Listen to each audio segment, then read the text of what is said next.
ਅਜੂਨੀ ਸੈਭੰ ਗੁਰ ਪ੍ਰਸਾਦ। ਜਪ ਆਦਿ ਸਚ ਜੁਗਾਦਿ ਸਚ, ਹੈ ਵੀ ਸਚ ਨਾਨਕ ਹੋਸੀ ਵੀ ਸਚ। ਚੱਕਰ ਚੇਨ ਅਰ ਬਰਨ ਜਾਤ ਅਰ ਪਾਤ ਨਹਿ ਜੇ, ਰੂਪ ਰੰਗ ਅਰ ਰੇਖ ਵੇਖੋ ਕਹਿ ਨਾ ਸਕਤ ਕਹੇ।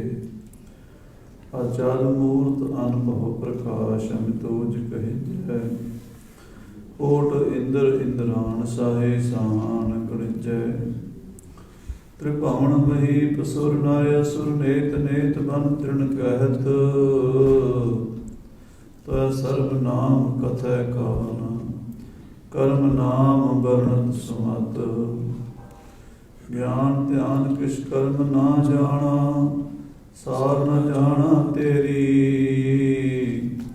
ਸਭ ਤੇ ਵੱਡਾ ਸਤਿਗੁਰ ਨਾਨਕ, ਜਿਨ ਕਲ ਰਾਖੀ ਮੇਰੀ। ਗੁਲੇ ਹੋਲੀ ਬਬਾਗੇ ਦਹਿਰ ਬੂ ਕਰਦ, ਲਬੇ ਚੋਂ ਗੁੰਚੈਰਾ ਫਰਖੰਦਾ ਖੂ ਕਰਦ। ਗੁਲਾਬੋ ਅੰਬਰੋ ਮੁਸ਼ਕੋ ਅਮੀਰੋ, ਚੂੰ ਬਾਰਾਂ ਘਰ ਸੇ ਅਰਸੂ ਬਸੂ ਕਰਦ। ਜ਼ਹੇ ਪਿਚਕਾਰੀਏ ਪੁਰ ਜ਼ਾਫਰਾਨੀ, ਕੇ ਹਰ ਬੇਰੰਗ ਰਾ ਖੁਸ਼ ਰੰਗੋ ਬੂ ਕਰਦ। ਗੁਲਾਲ ਅਫਸਾਨੀਏ ਦਸਤੇ ਮੁਬਾਰਕ, ਜ਼ਮੀਨੋ ਆਸਮਾਂ ਰਾ ਸੁਰਖਰੂ ਕਰਦ। ਦੋ ਆਲਮ ਗਸਤ ਰੰਗੀ ਅਜ ਤੁਫੈਲਸ, ਚੂੰ ਸ਼ਾਮ ਜਾਮਾ ਰੰਗੀ ਦਰ ਪੁਰੂ ਕਰਦ। ਕਸ਼ੇ ਕੋ ਦੀਦ ਦਿਦਾਰੇ ਮੁਕੱਦਸ, ਮੁਰਾਦੇ ਉਮਰ ਰਾ ਹਾਸਿਲ ਨਿਕੋ ਕਰਦ। ਸ਼ਬਦ ਕੁਰਬਾਨ ਖਾਕੇ ਰਾਹੇ ਸੰਗਤ, ਦਿਲੇ ਗੋਇਆ ਹਮੀਰਾ ਆਰਜੂ ਕਰਦ। ਸਤਿਨਾਮ ਸ੍ਰੀ ਵਾਹਿਗੁਰੂ ਸਾਹਿਬ ਜੀ। ਸੋਰਠ ਮਹੱਲਾ ਨਾਵਾ। ਜੋ ਨਰ ਦੁਖ ਮੈਂ ਦੁਖ ਨਹੀਂ ਮਾਨੈ, ਸੁਖ ਸਨੇਹੋ ਅਰ ਭੈ ਨਹੀਂ ਜਾਕੈ। ਕੰਚਨ ਮਾਟੀ ਮਾਨੈ ਰਹਾਉ, ਨਹਿ ਨਿੰਦਿਆ ਨਹਿ ਉਸਤਤ ਜਾਕੈ। ਲੋਭ ਮੋਹ ਅਭਮਾਨਾ, ਹਰਖ ਸੋਗ ਤੇ ਰਹਿ ਨਿਆਰੋ। ਨਾਹੇ ਮਾਨ ਅਪਮਾਨਾ, ਆਸਾ ਮਨਸਾ ਸਗਲ ਤਿਆਗੈ। ਜਗ ਤੇ ਰਹਿ ਨਿਰਾਸਾ, ਕਾਮ ਕ੍ਰੋਧ ਜਿਹ ਪਰਸੈ ਨਾਹਿਨ। ਤੇਹ ਘਟ ਬ੍ਰਹਮ ਨਿਵਾਸਾ, ਗੁਰ ਕਿਰਪਾ ਜਹ ਨਰ ਕਉ ਕੀਨੀ। ਤੇਹ ਇਹ ਜੁਗਤ ਪਛਾਨੀ। ਨਾਨਕ ਲੀਨ ਭਇਓ ਗੋਬਿੰਦ ਸਿਉ, ਜਿਉ ਪਾਨੀ ਸੰਗ ਪਾਨੀ। ਜੋ ਨਰ ਦੁਖ ਮੈਂ ਦੁਖ ਨਹੀਂ ਮਾਨੈ। ਵਾਹਿਗੁਰੂ ਜੀ ਕਾ ਖਾਲਸਾ, ਵਾਹਿਗੁਰੂ ਜੀ ਕੀ ਫਤਿਹ। ਗੁਰੂ ਸੱਚੇ ਪਾਤਸ਼ਾਹ ਅੰਤਰਜਾਮੀ ਭਗਤ ਭਾਵਨ ਭਗਤ ਵਛਲ ਕਿਰਪਾ ਨਿਦਾਨ, ਆਦਿ ਨਿਰੰਜਨ ਹੈ ਗੁਰੂ ਨਾਨਕ। ਤਾਰ ਕੇ ਮੂਰਤ ਹੈ ਜਗ ਆਇਓ।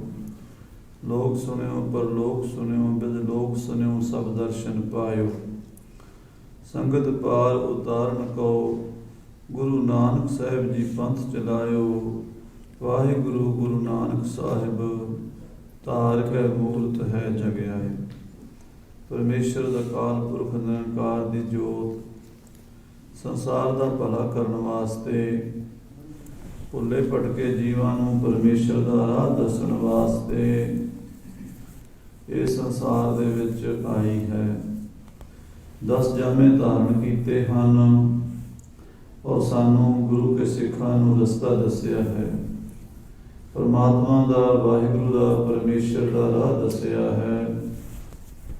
ਗਰੀਬ ਨਿਵਾਜ ਸਤਿਗੁਰੂ ਨਾਨਕ ਦੇਵ ਜੀ ਦੇ 10ਵੇਂ ਸਰੂਪ ਗੁਰੂ ਗੋਬਿੰਦ ਸਿੰਘ ਜੀ ਮਹਾਰਾਜ ਨੇ ਖਾਲਸਾ ਸਾਜ ਕੇ ਗੁਰੂ ਨਾਨਕ ਦੇਵ ਜੀ ਦੇ ਮਿਸ਼ਨ ਨੂੰ ਸੰਪੂਰਨ ਰੂਪ ਵਿੱਚ ਸੰਸਾਰ ਦੇ ਸਾਹਮਣੇ ਰੱਖਿਆ ਹੈ। ਔਰ ਜੁਗੋ ਜੁਗ ਅਟਲ ਸ਼ਬਦਾ ਅਵਤਾਰ ਕਲ ਜੁਗ ਕੇ ਬੋਹਿਤ ਨਾਮ ਕੇ ਜਹਾਜ ਸਤਿਗੁਰੂ ਗੁਰੂ ਗ੍ਰੰਥ ਸਾਹਿਬ ਜੀ ਨੂੰ ਗੁਰਤਾ ਗੱਦੀ ਤੇ ਬਿਰਾਜਮਾਨ ਕਰਕੇ ਗੁਰੂ ਪੰਥ ਤੇ ਗੁਰੂ ਗ੍ਰੰਥ ਦੀ ਮਰਜ਼ਾਦਾ ਕਾਇਮ ਕਰਕੇ ਸਾਡਾ ਭਲਾ ਕੀਤਾ ਹੈ। ਐਸੇ ਗਰੀਬ ਨਿਵਾਜ ਸਤਿਗੁਰੂ ਗੁਰੂ ਗ੍ਰੰਥ ਸਾਹਿਬ ਦੀ ਗੋਦ ਵਿੱਚ ਬੈਠ ਕੇ ਗੁਰੂ ਕੀਆਂ ਸੰਗਤਾਂ ਗੁਰਬਾਣੀ ਦਾ ਲਾਹਾ ਲੈ ਰਹੀਆਂ ਨੇ। ਸਤਿਕਾਰਯੋਗ ਗਿਆਨੀ ਜਸਵਿੰਦਰ ਸਿੰਘ ਜੀ ਦਮਦਮੀ ਟਕਸਾਲ ਦੇ ਮਹਾਨ ਵਿਦਵਾਨ ਆਪ ਜੀ ਨੂੰ ਗੁਰੂ ਕੀ ਬਾਣੀ ਦਾ ਵਿਚਾਰ ਸਮਝਾ ਰਹੇ ਸਨ, ਕਥਾ ਦੁਆਰਾ ਨਿਹਾਲ ਕਰ ਰਹੇ ਸਨ। ਅੱਜ ਜੋ ਵੀਕਐਂਡ ਹੈ ਇਹਦੇ ਉੱਤੇ ਆਪਾਂ ਜਿੱਥੇ ਮਹਾਨ ਸ਼ਹੀਦ ਭਾਈ ਸੁਬੇਗ ਸਿੰਘ ਜੀ, ਭਾਈ ਸ਼ਾਹਬਾਜ਼ ਸਿੰਘ ਜੀ ਨੂੰ ਯਾਦ ਕਰ ਰਹੇ ਹਾਂ, ਜਿਨ੍ਹਾਂ ਨੇ ਸਿੱਖੀ ਨਿਭਾਈ, ਚਰਖੜੀਆਂ ਤੇ ਚੜ੍ਹ ਗਏ। ਜ਼ਾਲਮ ਸਰਕਾਰ ਜ਼ਕਰੀਆ ਖਾਨ ਦਾ ਅਸਰ ਨਹੀਂ ਕਬੂਲਿਆ, ਉਹਨਾਂ ਦਾ ਦੀਨ ਨਹੀਂ ਕਬੂਲਿਆ ਤੇ ਗੁਰੂ ਮਹਾਰਾਜ ਦੇ ਦਰਬਾਰ ਵਿੱਚ ਦੋਵੇਂ ਪਿਓ ਪੁੱਤਰ ਭਾਈ ਸੁਬੇਗ ਸਿੰਘ ਜੀ ਪਿਤਾ ਸਨ, ਸ਼ਾਹਬਾਜ਼ ਸਿੰਘ ਉਹਨਾਂ ਦਾ ਬੇਟਾ ਸੀ। ਦੋਵਾਂ ਨੇ ਸ਼ਹੀਦੀ ਪ੍ਰਾਪਤ ਕੀਤੀ ਸੀ। ਲਾਹੌਰ ਦੇ ਕੋਤਵਾਲ ਸਨ। ਭਾਈ ਸਾਹਿਬ ਜੀ ਮਿਲਵਰਤਨੀਏ ਸਨ, ਕਿਉਂਕਿ ਗੁਰੂ ਸਾਹਿਬ ਜੀ ਨੇ ਖਾਲਸੇ ਨੂੰ ਸਾਰੇ ਰੰਗ ਢੰਗ ਦੱਸੇ ਹਨ, ਜੁਗਤੀ ਦੱਸੀ ਹੈ ਕਿਵੇਂ ਸੰਸਾਰ 'ਚ ਜੀਣਾ ਹੈ। ਕਿਉਂਕਿ ਲੜਾਈ ਜੰਗ ਜਿੱਤਣਾ ਕੋਈ ਸੌਖਾ ਕੰਮ ਨਹੀਂ ਹੁੰਦਾ। ਜੰਗ ਜਿੱਤਣ ਲਈ ਬਹੁਤ ਸਾਰੀਆਂ ਨੀਤੀਆਂ ਦੀ ਲੋੜ ਪੈਂਦੀ ਹੈ। ਕੁਝ ਸਿੰਘ ਐਸੇ ਸਨ ਜਿਹੜੇ ਸਰਕਾਰ ਦੇ ਕੋਲ ਰਹਿੰਦੇ ਸਨ, ਕੁਝ ਸਹਿਜਧਾਰੀ ਗੁਰਸਿੱਖ ਵੀ ਸਨ, ਜਿਨ੍ਹਾਂ ਵਿੱਚੋਂ ਦੀਵਾਨ ਕੌੜਾਮਲ ਜੀ ਦਾ ਨਾਮ ਬਹੁਤ ਆਉਂਦਾ ਹੈ। ਡਾਕਟਰ ਭਾਈ ਵੀਰ ਸਿੰਘ ਜੀ ਉਹਨਾਂ ਦੇ ਪਰਿਵਾਰ 'ਚੋਂ ਹੀ ਹੋਏ ਹਨ। ਦੀਵਾਨ ਕੌੜਾਮਲ ਜੀ ਸਹਿਜਧਾਰੀ ਗੁਰਸਿੱਖ ਸਨ, ਗੁਰੂ ਘਰ ਨੂੰ ਮੰਨਣ ਵਾਲੇ ਤੇ ਜ਼ਕਰੀਆ ਖਾਨ ਦੇ 3 ਵੱਡੇ ਦੀਵਾਨਾਂ ਵਿੱਚੋਂ ਗਿਣੇ ਜਾਂਦੇ ਸਨ। ਦੀਵਾਨ ਕੌੜਾਮਲ ਨੂੰ ਮਹਾਰਾਜਾ ਦੀ ਪਦਵੀ ਮਿਲੀ, ਮਹਾਰਾਜਾ ਕੌੜਾਮਲ ਵੀ ਉਹਨਾਂ ਦਾ ਨਾਮ ਆਉਂਦਾ ਹੈ। ਉਹ ਉੱਪਰੋਂ ਦਾ ਸਰਕਾਰ ਨਾਲ ਸਨ, ਸਰਕਾਰ ਦੀ ਡਿਊਟੀ ਕਰਦੇ ਸਨ, ਪਰ ਖਾਲਸੇ ਨੂੰ ਵੀ ਹਰ ਤਰ੍ਹਾਂ ਦੀ ਗੁਪਤ ਰੂਪ 'ਚ ਮਦਦ ਦਿੰਦੇ ਸਨ। ਸਿੰਘਾਂ ਨੂੰ ਰਸਤਾਂ ਬਸਤਾਂ ਪਹੁੰਚਾ ਦੇਣੀਆਂ, ਸਿੰਘਾਂ ਦੇ ਨਾਲ ਰਾਬਤਾ ਕਾਇਮ ਕਰਨਾ। ਕੋਈ ਵੀ ਇਹੋ ਜਿਹਾ ਸਮਾਂ ਬਣਨਾ ਵੀ ਖਾਲਸੇ ਦੇ ਉੱਤੇ ਔਖਾ ਸਮਾਂ ਆ ਰਿਹਾ ਹੈ, ਜ਼ਕਰੀਆ ਖਾਨ ਕੋਈ ਸਖਤੀ ਕਰਨ ਲੱਗਾ ਹੈ, ਉਹਦੀ ਤੁਰੰਤ ਤੌਰ ਖਬਰ ਜਿਹੜੀ ਹੈ ਉਹ ਦੀਵਾਨ ਕੌੜਾਮਲ ਜੀ ਖਾਲਸੇ ਨੂੰ ਪਹੁੰਚਾਉਂਦੇ ਸਨ। ਦੀਵਾਨ ਲੱਛੀ ਰਾਮ, ਦਿਲੇ ਰਾਮ, ਇੱਦਾਂ ਦੇ ਕੁਝ ਸਹਿਜਧਾਰੀ ਗੁਰਸਿੱਖ ਲਾਹੌਰ ਦੇ ਵਿੱਚ ਰਹਿ ਕੇ ਸਿੱਖਾਂ ਦੀ ਗੁਪਤ ਰੂਪ 'ਚ ਮਦਦ ਕਰਦੇ ਰਹੇ। ਉਹਨਾਂ ਵਿੱਚੋਂ ਅੰਮ੍ਰਿਤਧਾਰੀ ਗੁਰਸਿੱਖ ਭਾਈ ਸੁਬੇਗ ਸਿੰਘ ਤੇ ਸ਼ਾਹਬਾਜ਼ ਸਿੰਘ ਸਨ, ਜਿਹੜੇ ਜ਼ਕਰੀਆ ਖਾਨ ਦੇ ਕੋਲ ਕੋਤਵਾਲ ਵੀ ਰਹੇ ਤੇ ਸ਼ਹਿਰ ਦੀ ਠੇਕੇਦਾਰੀ ਵੀ ਕਰਦੇ ਰਹੇ। ਬਹੁਤ ਪੜ੍ਹੇ ਲਿਖੇ, ਰਾਜਨੀਤੀ ਦੇ ਵੀ ਮਾਹਰ ਸਨ ਤੇ ਸਰਕਾਰ ਨੂੰ ਕਿਵੇਂ ਚਲਾਈਦਾ ਹੈ ਉਹ ਵੀ ਉਹ ਭੇਦ ਸਾਰਾ ਜਾਣਦੇ ਸਨ। ਜਦੋਂ ਕਿਤੇ ਪੰਥ ਨਾਲ ਸਰਕਾਰ ਦਾ ਵਾਹ ਵਾਸਤਾ ਪੈਂਦਾ ਸੀ, ਉਦੋਂ ਵੀ ਦੀਵਾਨ ਕੌੜਾਮਲ ਜਾਂ ਭਾਈ ਸੁਬੇਗ ਸਿੰਘ ਸ਼ਾਹਬਾਜ਼ ਦੇ ਪਿਤਾ ਜੀ ਸ਼ਾਹਬਾਜ਼ ਸਿੰਘ ਦੇ ਸੁਬੇਗ ਸਿੰਘ ਜੀ, ਉਹ ਸਿੰਘਾਂ ਦੇ ਨਾਲ ਗੁਰਮਤਾ ਕਰਿਆ ਕਰਦੇ ਸਨ। ਖਾਲਸੇ ਕੋਲ ਜਦੋਂ ਨਵਾਬੀ ਦਾ ਖਿਤਾਬ ਆਇਆ ਸੀ 1733 ਦੇ ਵਿੱਚ, ਜ਼ਕਰੀਆ ਖਾਨ ਨੇ ਵਿਚਾਰ ਕੀਤੀ ਸੀ ਵੀ ਸਿੱਖ ਬੜਾ ਫਤੂਰ ਪਾਉਂਦੇ, ਪੰਜਾਬ ਦੇ ਵਿੱਚ ਬਗਾਵਤ ਕਰਦੇ ਨੇ। ਤੇ ਉਸ ਵੇਲੇ ਜ਼ਕਰੀਆ ਖਾਨ ਨੇ ਖਾਲਸੇ ਨੂੰ 1.25 ਲੱਖ ਦੀ ਜਗੀਰ ਤੇ ਨਾਲ ਇੱਕ ਨਵਾਬੀ ਦਾ ਖਿਤਾਬ ਦਿੱਤਾ ਸੀਗਾ। ਉਹ ਲੈ ਕੇ ਕੌਣ ਆਇਆ ਸੀ? ਭਾਈ ਸੁਬੇਗ ਸਿੰਘ। ਔਰ ਕਹਿੰਦੇ ਉਹਨਾਂ ਨੂੰ ਮਰਜ਼ਾਦਾ ਸੀ ਵੀ ਜਿਹੜਾ ਪੰਥ ਤੋਂ ਬਾਹਰ ਹੁੰਦਾ ਸੀ ਤੇ ਜਦੋਂ ਆਉਂਦਾ ਸੀ ਉਹਨੂੰ ਤਨਖਾਹ ਲੱਗਦੀ ਸੀ। ਆ ਜਿਹੜਾ ਤਨਖਾਹੀਏ ਸ਼ਬਦ ਸ਼ੁਰੂ ਹੋਇਆ ਨਾ, ਤਨਖਾਹੀਆ, ਇਹ ਸਵੇਗ ਸਿੰਘ ਹੋਰਾਂ ਤੋਂ ਹੀ ਸ਼ੁਰੂ ਹੋਇਆ। ਕਿਵੇਂ? ਜਿਹੜਾ ਸਰਕਾਰ ਤੋਂ ਤਨਖਾਹ ਲੈਂਦਾ ਸੀ ਉਹਨੂੰ ਇਹ ਕਹਿੰਦੇ ਸੀ ਵੀ ਇਹ ਤੇ ਤਨਖਾਹੀਏ ਨੇ। ਉਹ ਫਿਰ ਸਿੰਘਾਂ ਜਦੋਂ ਆਉਂਦੇ ਸੀ ਨਾ, ਉਹਨਾਂ ਨੂੰ ਇੱਕ ਘੜੀ ਜੋੜਿਆਂ 'ਚ ਖੜਨਾ ਪੈਂਦਾ ਸੀ।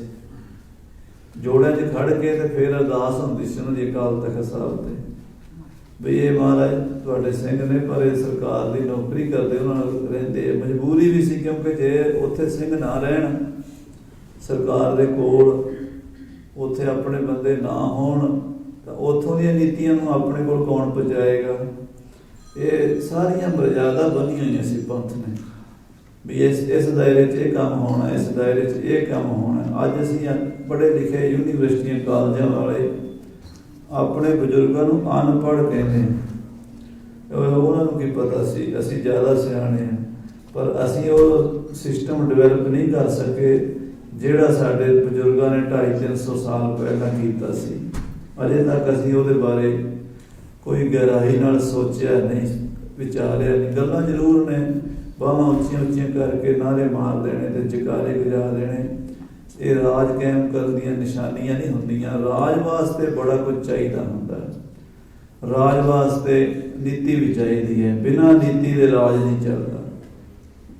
ਸਤਿਗੁਰੂ ਮਹਾਰਾਜ ਸੱਚੇ ਪਾਤਸ਼ਾਹ ਦੇ ਉਹ ਪਿਆਰੇ ਸਿੰਘ ਪੂਰੀ ਮਰਿਆਦਾ 'ਚ ਰਹਿੰਦੇ ਸਨ। ਜਦੋਂ ਜ਼ਕਰੀਆ ਖਾਨ ਨੇ ਉਹ ਜ਼ੁਲਮ ਸਿਤਮ ਢਾਏ, ਉਸ ਵੇਲੇ ਇਹਨਾਂ ਉੱਤੇ ਵੀ ਉਹੀ ਕਾਨੂੰਨ ਲਾਗੂ ਕਰਕੇ ਇਹਨਾਂ ਨੂੰ ਵੀ ਸ਼ਹੀਦ ਕੀਤਾ ਗਿਆ ਸੀ। ਕਹਿੰਦੇ ਆ ਸ਼ਾਹਬਾਜ਼ ਸਿੰਘ ਬਹੁਤ ਤਸੀਹੇ ਦਿੱਤੇ, ਪਿਓ ਨੂੰ ਵੱਖਰੇ, ਪੁੱਤਰ ਨੂੰ ਵੱਖਰੇ, ਚਰਖੜੀਆਂ ਤੇ ਚਾੜ ਕੇ।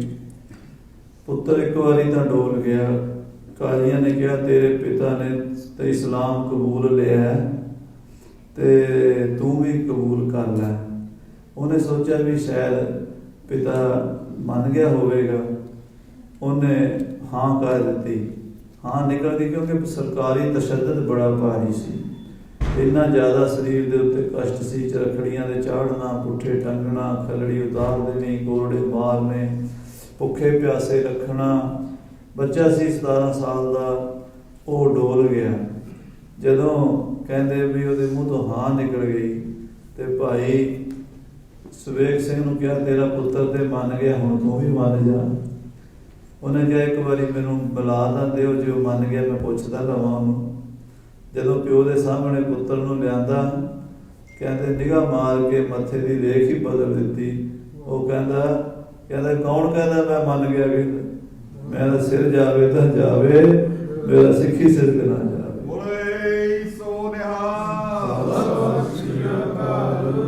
ਸਾਧ ਸੰਗਤ ਜੀ, ਇਸ ਤਰ੍ਹਾਂ ਉਹ ਦੋਵੇਂ ਪਿਓ ਪੁੱਤਰ ਚਰਖੜੀ ਤੇ ਚੜ੍ਹ ਕੇ ਸ਼ਹੀਦ ਹੋਏ ਸਨ। ਭਾਈ ਤਾਰੂ ਸਿੰਘ ਜੀ ਦੇ ਸਮੇਂ ਦੀ ਗੱਲ ਹੈ, 1746 ਦੀ। ਸੋ ਉਸ ਵੇਲੇ ਉਹਨਾਂ ਮਹਾਂਪੁਰਸ਼ਾਂ ਨੇ ਸਿੱਖੀ ਕਾਇਮ ਰੱਖੀ। ਦੂਸਰਾ, ਅੱਜ ਆਪਾਂ ਹੋਲਾ ਮਹੱਲਾ ਮਨਾ ਰਹੇ ਹਾਂ। ਗਿਆਨੀ ਜੀ ਨੇ ਬੜੇ ਵਿਸਥਾਰ ਨਾਲ ਕਥਾ ਸੁਣਾਈ ਹੈ ਵੀ ਕਿਸ ਤਰ੍ਹਾਂ ਹੋਲਕਾ ਜਿਹੜੀ ਪ੍ਰਹਲਾਦ ਭਗਤ ਦੀ ਭੂਆ ਲੱਗਦੀ ਸੀ ਔਰ ਰਾਖਸ਼ ਬਿਰਤੀ ਸੀ, ਪਰਮੇਸ਼ਰ ਦਾ ਨਾਮ ਨਹੀਂ ਸੀ ਜਪਣ ਦਿੰਦਾ ਹਰਨਾਕਸ਼ ਕਿਸੇ ਨੂੰ ਵੀ। ਤੇ ਸਾਰੇ ਸਕੂਲਾਂ ਵਿੱਚ ਇਹ ਕਾਨੂੰਨ ਬਣ ਗਿਆ ਸੀ ਵੀ ਸਾਰੇ ਪਾਠਸ਼ਾਲਾ ਵਿੱਚ ਪੜ੍ਹਾਉਣ ਵਾਲਾ ਟੀਚਰ ਪ੍ਰੇਰ ਵੀ ਕਰਾਏਗਾ ਤੇ ਹਰਨਾਕਸ਼ ਦੇ ਨਾਂ ਦੀ ਕਰਾਏਗਾ। ਜਲੇ ਹਰਨਾਕਸ਼, ਥਲੇ ਹਰਨਾਕਸ਼। ਕੋਈ ਵੀ ਮੰਦਰ, ਕੋਈ ਵੀ ਧਰਮ ਸਥਾਨ, ਕੋਈ ਵੀ ਵੇਦ ਸ਼ਾਸਤਰ, ਪੋਥੀ, ਧਰਮ ਗ੍ਰੰਥ ਨਹੀਂ ਪੜ੍ਹ ਸਕੇਗਾ। ਸਭ ਮੰਦਰ ਗੁਰਦੁਆਰੇ ਬੰਦ ਕਰ ਦਿੱਤੇ, ਧਰਮ ਸਥਾਨਾਂ ਤੇ ਪਾਬੰਦੀ ਲਾਤੀ, ਭਜਨ ਬਾਣੀ ਬੰਦ ਹੋ ਗਈ।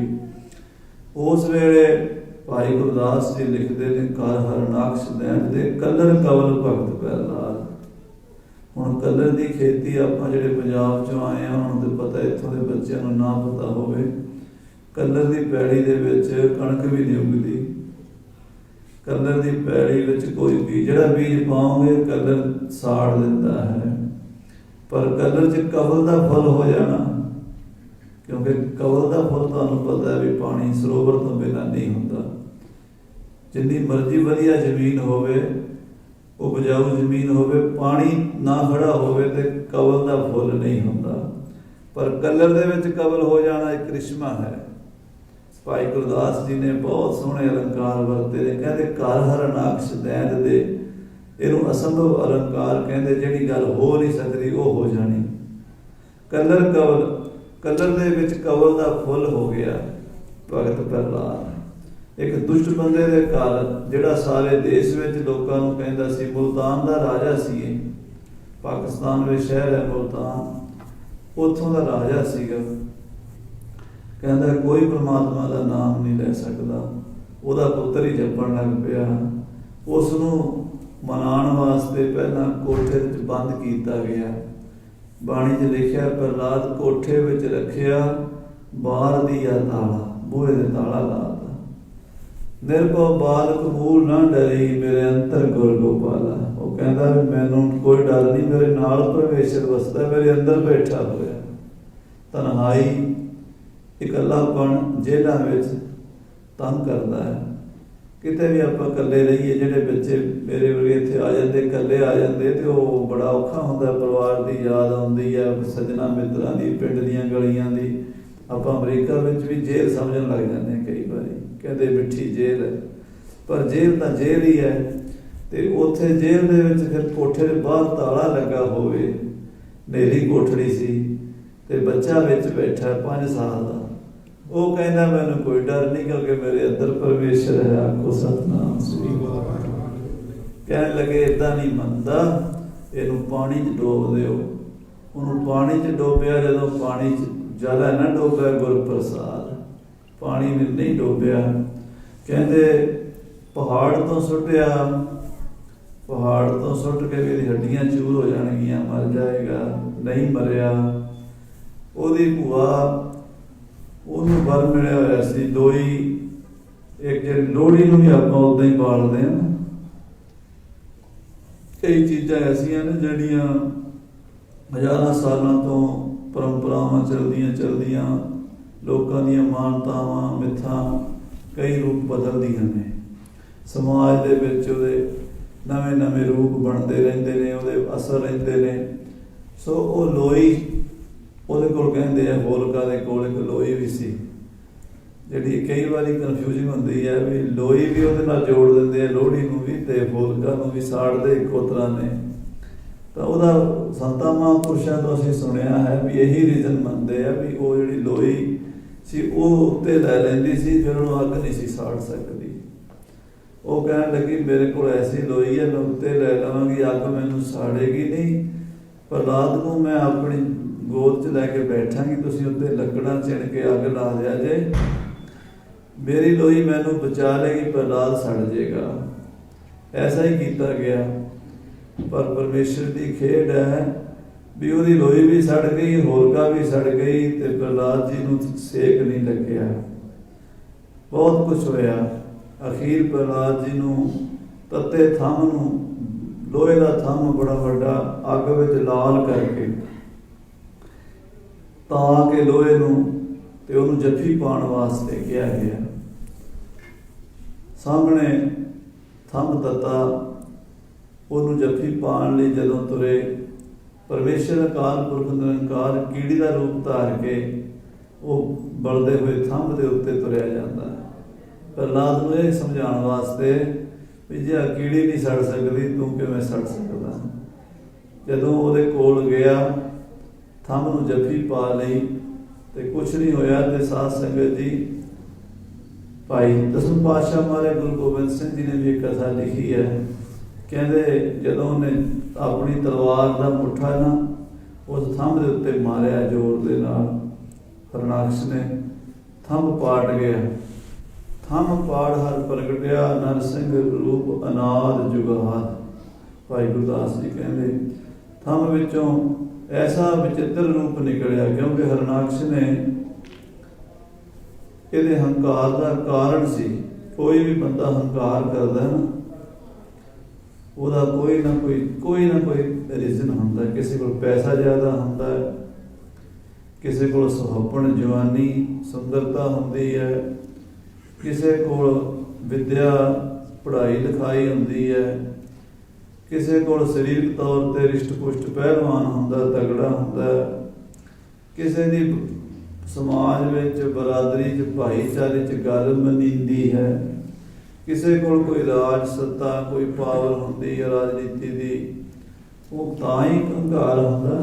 कोई ना कोई कारण तो होवेगा हंकार का। किसी नूं जाति का हंकार, किसी जोर हंकार बोलण का। महाराज ने शब्द लिखा, किसी जोर दीवान माया का। किसी नूं किसी दा, किसी नूं किसी दा। हरनाकश नूं इह सी भी मैं अमर हो चुका हाँ, हुण मैनूं कोई मार नहीं सकदा। उन्हें पहला भगती भी बड़ी की। सुमेर पर्वत के उत्ते अंगूठे के भार खड़ा होकर आकाश वाल बांह करके भगती करता रहा। की भगती करता भी परमेश्वर जदों मिलेगा तो मैं उहदे कोलों वर मंग लेना भी मैं ही हाँ सब कुछ, भी ना मैं जल च मरा ना मैं थल विच। जदों प्रगट होए भगवान कहता जी मैनूं ये वर दिओ भी ना मैं अंदर मरा ना बाहर, क्योंकि वाहिगुरू की माया वड्डे वड्डे नूं भरमा लैंदी है। वो वकील बन गया। वकीलों को नुकते होंदे, नुकतियां नाल गल करदे ते कई बार वकील फस भी जाते, नुकतियां ही फस जाते। आपां हैरान होने एडा वड्डा वकील केस किवें हार गया। वो जिहड़ा पॉइंट चुकदा अगला दूजा उसे जोड़ उलझा लैंदा भी आ भी गल है। जे ते कहंदा मैं मरा ही ना, सीधी गल कहंदा ते फिर तो गल होर सी। भगवान ने उहदी बुद्धि ते पर्दा पाता भी जे इदां कहेगा तो फिर गल होर है। उन्हें पहले ही उहदे कोलों वकील सियाणप वरते। सियाणप जिहड़ी है रब दे सामने चलदी कोई नहीं। सहस सियाणपां लख होए तां एक ना चलै नाल। सियाणप वरती भी ना मैं अंदर मरां ते ना मैं बाहर मरां, ना मैं दिने मरां ना मैं राती मरां, ना मैं जल विच मरा ना मैं थल विच मरा, ना मैं किसी शस्त्र नाल मरा ना मैं किसी अस्त्र नाल मरा, ना मैं किसी बंदे तो मरा ना मैं किसी जानवर तो मरा। इस तरह दी सारियां चीज़ां सोच के भी मौत के बूहे बंद कर ले। मौत आ ही नहीं सकती हुण, क्योंकि अंदर बाहर बंदा जां अंदर मरदा जां बाहर मरदा, बंदा जां दिने मरदा जां राती मरदा, बंदा जां किसी बंदे द्वारा मरदा जां कोई जानवर मार के खा लेंदा, बंदे नूं जां कोई शस्त्र लगदा जां कोई अस्त्र लगदा, बंदे नूं कोई ना कोई बहाना मौत का हुंदा तां ही मौत आउंदी है। अपने वालों मौत के बूहे बंद करके हरनाकश ने निश्चिंतता धारण कर लई। पर वाहिगुरू दे रंग न्यारे अज थम पाड़ हर प्रगटिया। थम विचों प्रगट हो गया, लोहे दे थम विचों, क्योंकि अकाल पुरख की सत्ता ऐसी है हर जगह ते विराजमान है। जिथे तुसीं बैठे तुहाडे थल्ले कारपट है, इहदे विच भी विराजमान है।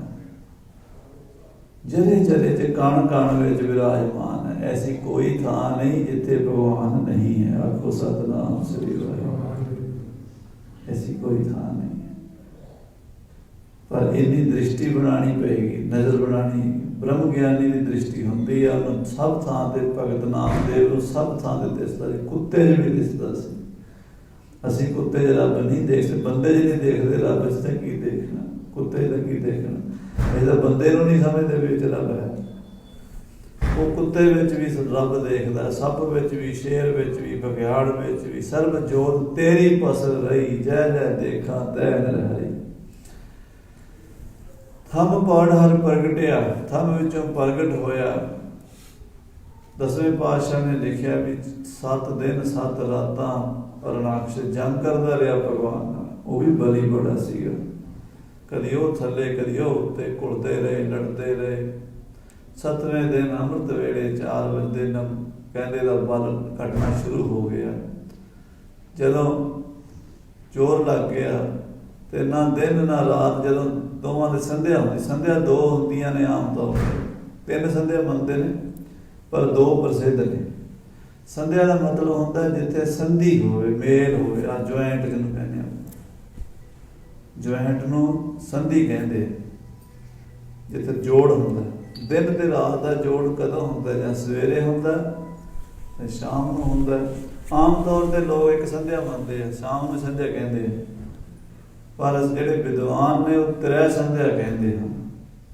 ਇੱਕ ਸਵੇਰ ਦੀ ਸੰਧਿਆ, ਯਾਨੀ ਜਦੋਂ ਰਾਤ ਬੀਤਦੀ ਹੈ ਤੇ ਦਿਨ ਚੜ੍ਹਨਾ, ਉਸ ਕੋ ਮੁਸਲਾ ਜਿਹਾ ਹੁੰਦਾ, ਨਾ ਉਦੋਂ ਅੰਧੇਰਾ ਹੁੰਦਾ ਨਾ ਚਾਨਣਾ ਹੁੰਦਾ। ਇੱਕ ਸ਼ਾਮ ਨੂੰ ਰਹਿਰਾਸ ਆਪਾਂ ਕਰਦੇ ਹਾਂ, ਉਸ ਵੇਲੇ ਸੰਧਿਆ ਹੁੰਦੀ ਹੈ, ਦਿਨ ਬੀਤਦਾ ਰਾਤ ਆਉਂਦੀ ਹੈ ਤੇ ਵਿਚਕਾਰ ਦਾ ਟਾਈਮ ਸੰਧੀ ਹੁੰਦੀ ਹੈ। ਜਿਹੜੀ ਅੱਧੀ ਸੰਧਿਆ ਕਹਿ ਦਿੰਦੇ ਨੇ ਕਈ ਵਾਰੀ ਤੀਜੀ ਕਹਿ ਦਿੰਦੇ ਨੇ, ਉਹ ਦੁਪਹਿਰ ਦੀ ਹੁੰਦੀ, ਜਦੋਂ ਸੂਰਜ ਐ ਸਿਰ ਤੇ ਆ ਜਾਂਦਾ, ਨਾ ਇੱਧਰ ਹੁੰਦਾ ਨਾ ਇੱਧਰ ਹੁੰਦਾ, ਉਹਨੂੰ ਵੀ ਸੰਧਿਆ ਮੰਨਦੇ ਆ।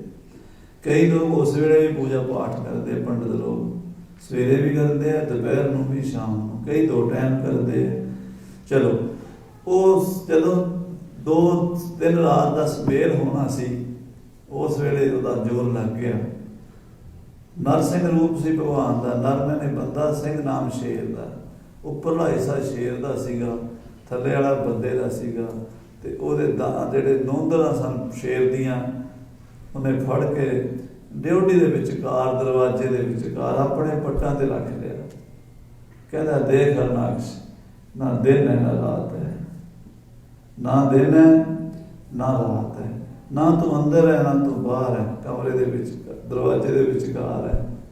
ਕਿਉਂਕਿ ਤੂੰ ਕਿਹਾ ਸੀ ਨਾ ਮੈਂ ਅੰਦਰ ਮਰਾਂ ਨਾ ਬਾਹਰ, ਮੈਂ ਤੈਨੂੰ ਅੰਦਰ ਵੀ ਨਹੀਂ ਮਾਰਿਆ, ਬਾਹਰ ਵੀ, ਦਰਵਾਜ਼ੇ ਦੇ ਵਿਚਕਾਰ ਹੈ। ਔਰ ਨਾ ਜੱਟ ਹੈ ਨਾ ਥਲ ਹੈ, ਤੂੰ ਮੇਰੇ ਪੱਟਾਂ ਦੇ ਉੱਤੇ ਹੈ, ਨਾ ਧਰਤੀ ਹੈ ਨਾ ਅਸਮਾਨ ਹੈ, ਤੂੰ ਮੇਰੇ ਪੱਟਾਂ ਦੇ ਉੱਤੇ ਹੈ। ਮੇਰੇ ਕੋਲ ਕੋਈ ਸ਼ਸਤਰ ਅਸਤਰ ਨਹੀਂ ਹੈ, ਨੌਂਦਰਾਂ ਹਨ। ਤੂੰ ਕਿਹਾ ਸੀ ਸ਼ਸਤਰ ਅਸਤਰ ਨਾਲ ਨਾ ਮਾਰਾਂ, ਨੌਂਦਰਾਂ ਦੀ ਤੇ ਗੱਲ ਹੀ ਨਹੀਂ ਹੋਈ।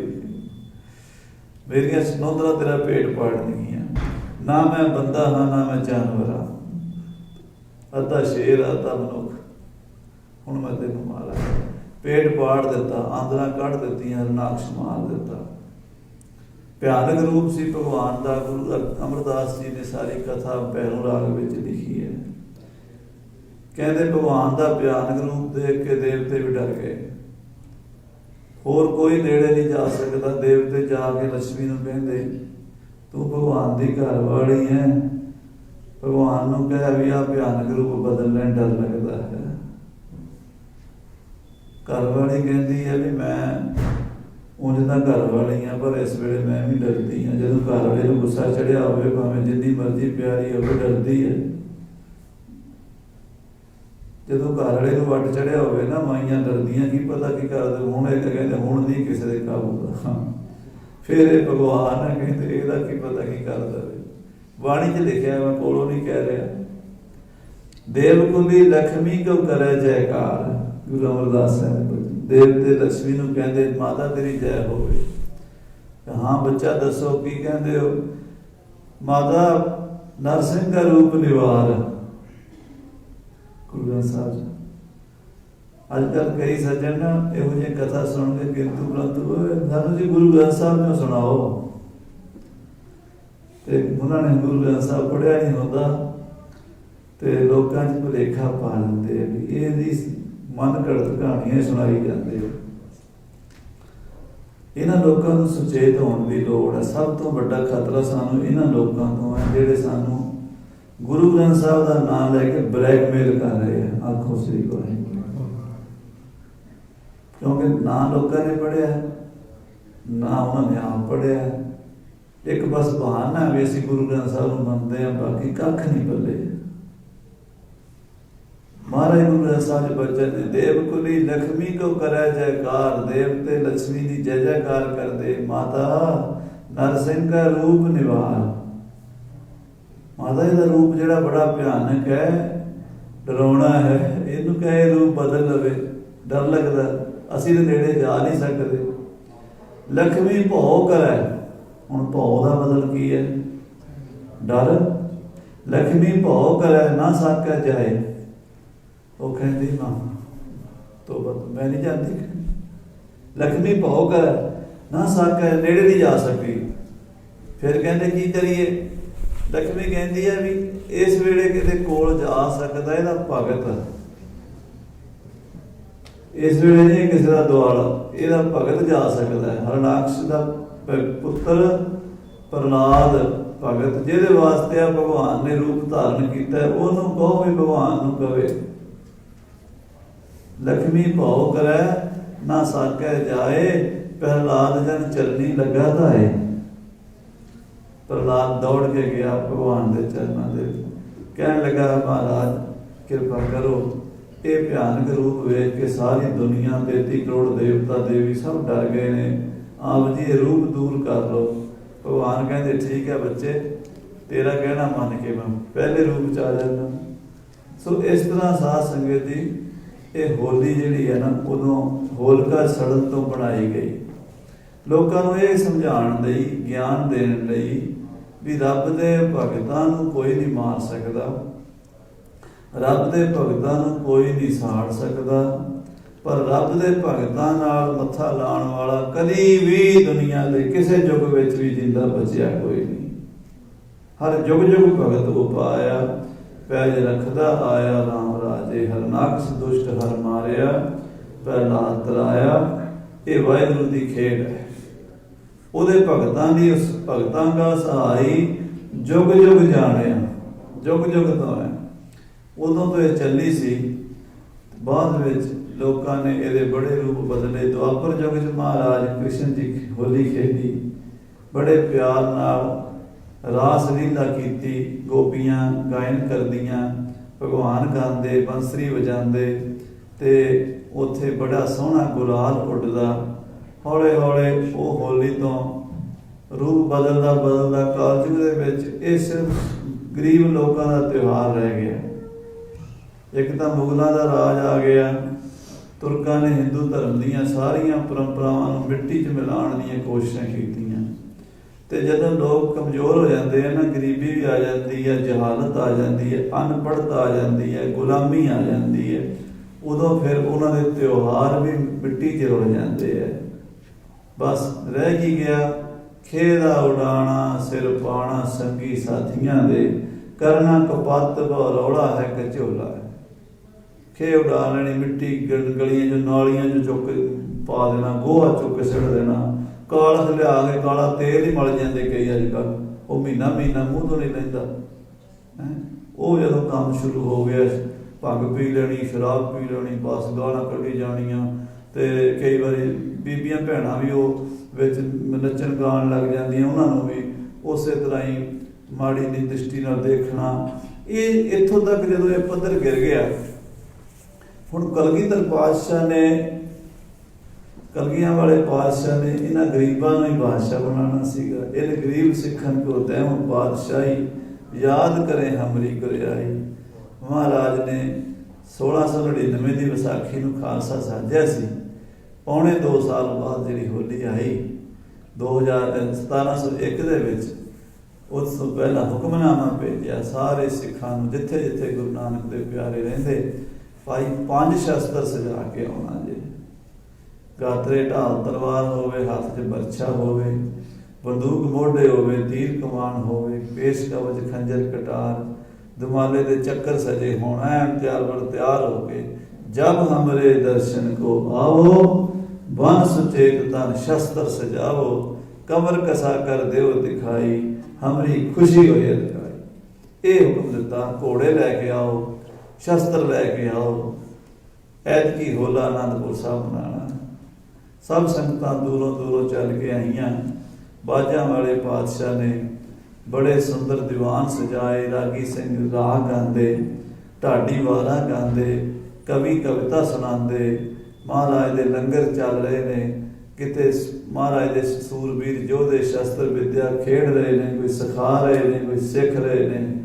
इस तरह महाराज का जोड़ मेला भरिया, ते हजूर कलगियां वाले पातशाह नीले दे शाह सवार होए, नीले निशान साहब नगारे बजदे होए, फौजां समेत महला जिवें एक हल्ला बोली दा वो सिखा रहे सी, क्योंकि सिखाना उन्होंने पैदा जिहड़ा अनट्रेंड होवे, ट्रेंड बंदे नूं नहीं सिखाना पैंदा, अनट्रेंड नूं सिखाना पैंदा।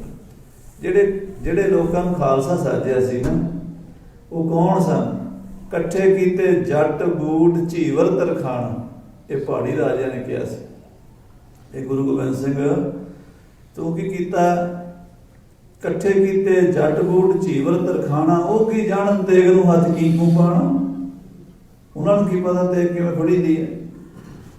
महाराज ने उन्होंने ट्रेनिंग देनी सी, इदां हल्ला करीदा, इदां शानां रखी दियां ने, इदां नगारे बादशाही शान दे नाल रहीदा, इदां घोड़ियां ते चढ़ीदा। औरंगजेब कहंदा सी मैं इन्हां हिंदुआं नूं घोड़ियां ते चढ़न नहीं देना, इन्हां नूं मैं सिर ते उच्चे दमाले पग्गां बन्नणी, टोपी पाया करो सारे, टोपी पाओ, पग नहीं मैनूं बन्नण देनी हिंदुआं नूं। इन्हां दे घर सवा मण तो वध के कणक नहीं रखण देनी, इन्हां दे नगारे नहीं वजन देने, ढोल नहीं वजन देने, इन्हां नूं मैं शिकार नहीं खेडण देना। कलगियां वाले पातशाह ने सारियां पाबंदियां हटा के कहा मेरा खालसा सारा कुछ करेगा, आके रोक लै। उच्चे उच्चे दमाले सजाते, नगारे बजाने, घोड़ियां ते चढ़ना, शस्त्र सजाने, शिकार खेडना, जंगी तैयारियां करनियां। होला महला इस गल का प्रतीक बन गया। शस्त्रां का एक त्यौहार है। जदों खालसा चढ़िया, भाई नंद लाल जी ने लिखा गुले होली बपा के दहर मुखर, कहते कैसा सोहना होली का फुल खिड़िया, लबे चों गुंचैरा पर खांदा फूकर। हजूर दे बुल फरके ने, मुस्कुराहट आई है, दुनिया सारी खिड़ गई है। सो इस तरह कलगियां वाले पातशाह ने होली मनाई, होला मनाया। होले दे विच ये शस्त्रधारी तैयार बर तैयार फौजां हजूर ने करके खालसे नूं हर साल उदों तो लैके अज तक होला महला पंथ मनाता आ रहा। श्री अनंदपुर साहब कट्ठे होके एक तां उत्थे कट्ठे होण दा इह है भी सारा पंथ आउंदा है, सारियां संप्रदावां जथेबंदियां, निहंग सिंह निर्मले उदासी सारियां संप्रदावां उत्थे कट्ठियां हुंदियां। कोई पंथक विचारां हुंदियां, श्री केसगढ़ साहब तक ते बह के कोई आउण वाले समय दीयां गल्लां हुंदियां, उदों ये सारा हुंदा सीगा। जे कोई नहीं सी आउंदा 2-3 साल ते निहंग सिंह